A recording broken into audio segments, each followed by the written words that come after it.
تأکید شده که شب جمعه و روز جمعه درود بخوانید.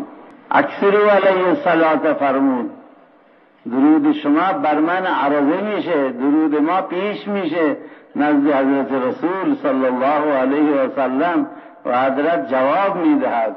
چقدر شرف عزته، چقدر خوشبختیه. درود سرمایه یک مومنه.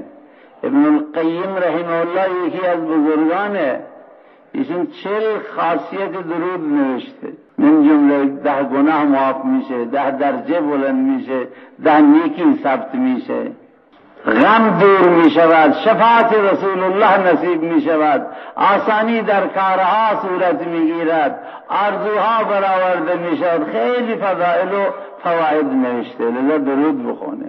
اللهم صل وسلم وبارك على سيدنا محمد وعلى آل محمد وصحبه وأزواجه وذريته أجمعين.